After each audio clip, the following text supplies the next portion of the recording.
Neste belíssimo amanhecer, quero compartilhar a história de um indivíduo que viveu de 1968 a 1992. Uma vida curta, porém, por demais significativa. Seu nome?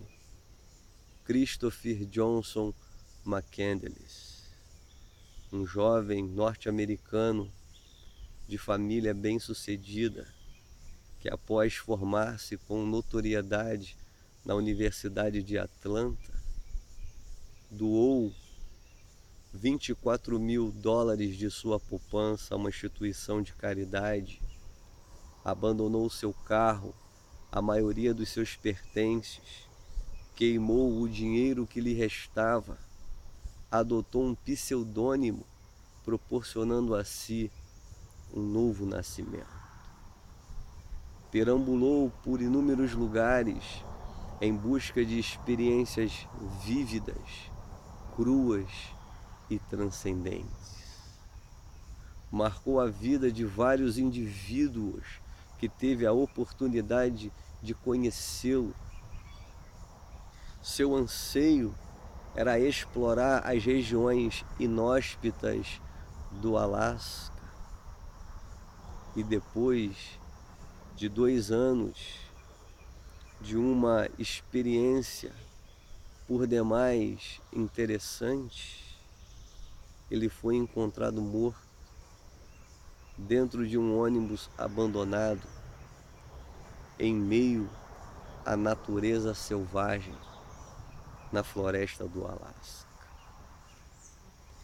Sua história foi biografada proficuamente por Jon Krakauer, o que culminou em um livro intitulado Na Natureza Selvagem. O cinema posteriormente reproduziu a sua história em um filme por demais interessante. Porém, a pergunta que não foi encontrada a resposta é a seguinte: por que Chris McCandless abriu mão de sua família, do convívio na sociedade, abriu mão de sua jornada promissora, academicamente falando, para viver em meio à natureza selvagem? Os alasquianos que souberam da fatalidade disseram que Chris era um jovem imaturo, inexperiente, que de modo infantil morreu no Alasca em prol de uma aventura. Muitos americanos, tendo conhecimento por meio dos artigos que foram publicados em decorrência de sua morte, disseram que ele foi um jovem insensível, desalmado, inconsequente, que não se importou com o sofrimento dos pais nem de sua irmã e foi viver prodigamente em meio à natureza selvagem. Interessante é que os psicanalistas dizem que Chris sofria de um complexo de Édipo mal resolvido. Por isso ele rompeu à procura de algo que lhe trouxesse uma significação mais plena. O complexo edipiano mal resolvido na percepção psicanalítica fez com que Chris se emancipasse do meio ao qual ele estava inserido. A análise junguiana identifica Chris com o arquétipo do rebelde, do indivíduo divergente, subversivo, que prefere viver em conformidade com sua essência do que ser fruto do meio. Prefere estar em harmonia com o seu íntimo, com o seu eu mais profundo, do que seguir as normatizações, os preceitos, os modelos pré-estabelecidos. Interessante é que Chris, desde muito novo, foi um leitor voraz e alguns autores o influenciaram profundamente, como por exemplo Jack London, Tolstói e Thoreau. Jack London foi um escritor que teve uma pequena experiência alasquiana que mudou a sua percepção estética de perceber a vida, lhe proporcionando uma percepção qualitativamente distinta. Jack London, em um de seus insights, ele vai dizer que a função do homem é viver, não meramente existir. Tolstói abandonou sua vida luxuosa, bem-sucedida, para viver entre os maltrapilhos, para viver sem fronteiras e sorver o néctar da vida. Thoreau, semelhantemente, sai do meio da sociedade e vai viver em meio ao bosque. Ele diz que, estando insatisfeito com a sociedade e buscando eliminar o desperdício e a ilusão deste, ele propõe o retorno ao simples,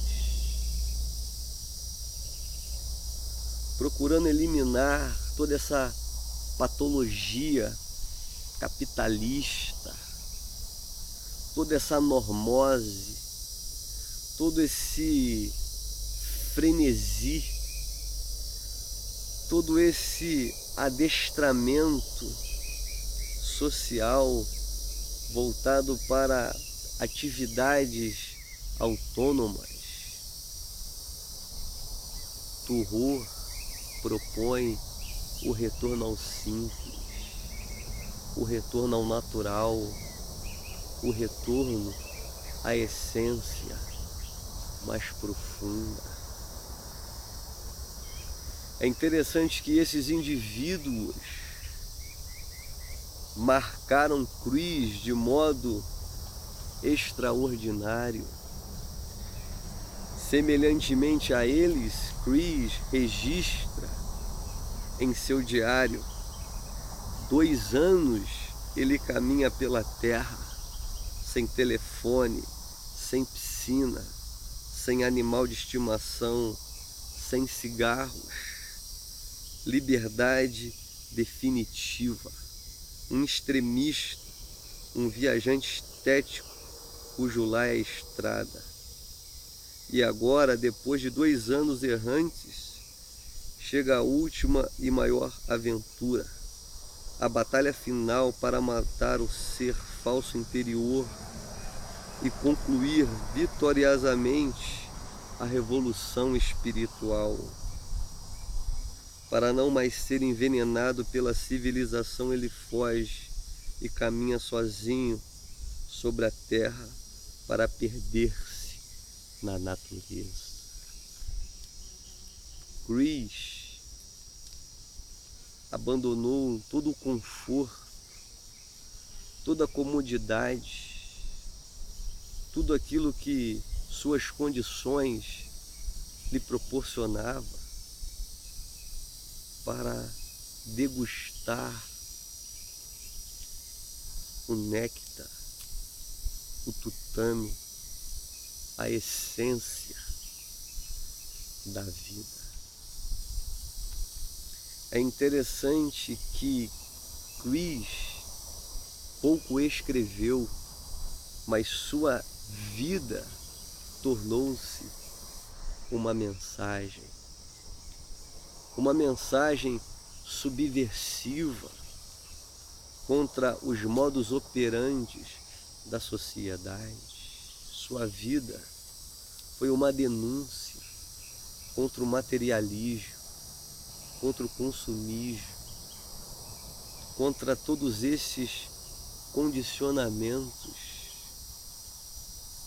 Sua vida foi uma denúncia contra essa existência apática, normótica, artificial. Sua vida foi uma mensagem subversiva contra os modelos institucionais enrijecidos, como, por exemplo, a família. É interessante que na história de Christopher Johnson McCandless, todos que ele teve a oportunidade de conhecer enquanto caminhava, enquanto peregrinava, tornaram-se sua família. Por isso ele teve a capacidade de marcar profundamente todos esses indivíduos que posteriormente narraram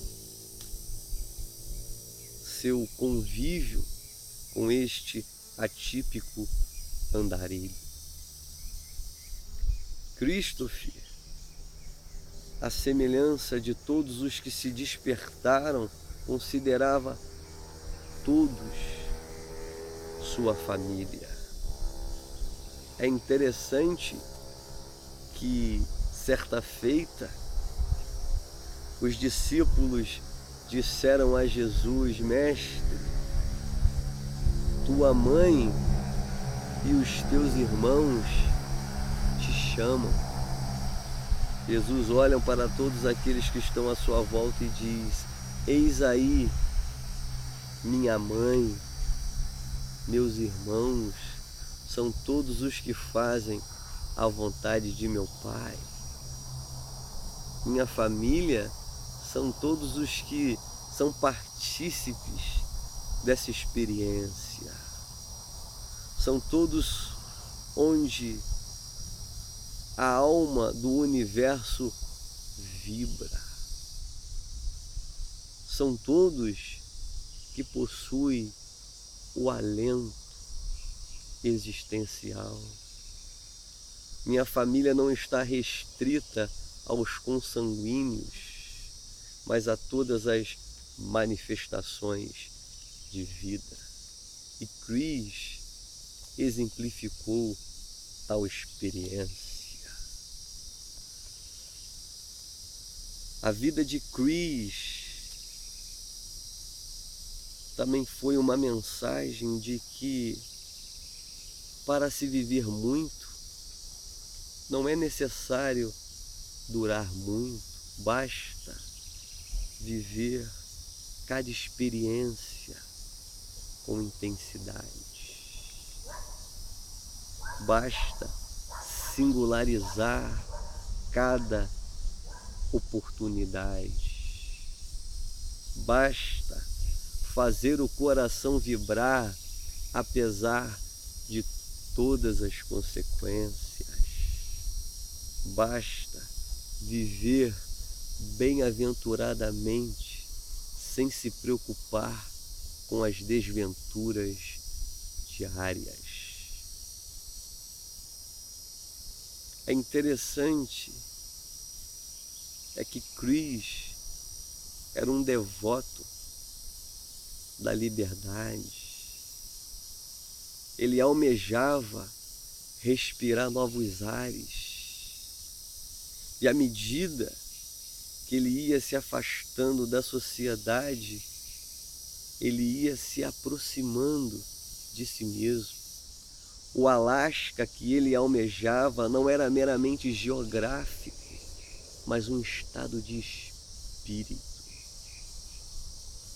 É interessante que nos momentos finais de sua vida, Chris reconhece alguns equívocos quando ele diz que a felicidade verdadeira, ou melhor, a felicidade só é verdadeira quando partilhada. Ele pôde compreender que não somos chamados a viver de modo isolado, eremítico. Somos convidados a ser luz do mundo e sal da terra. Compartilhar esta fragrância com todos os que estão à nossa volta. Compartilhar o almiscar da liberdade, proporcionando a liberdade a todos os que estão à nossa volta. Chris pôde compreender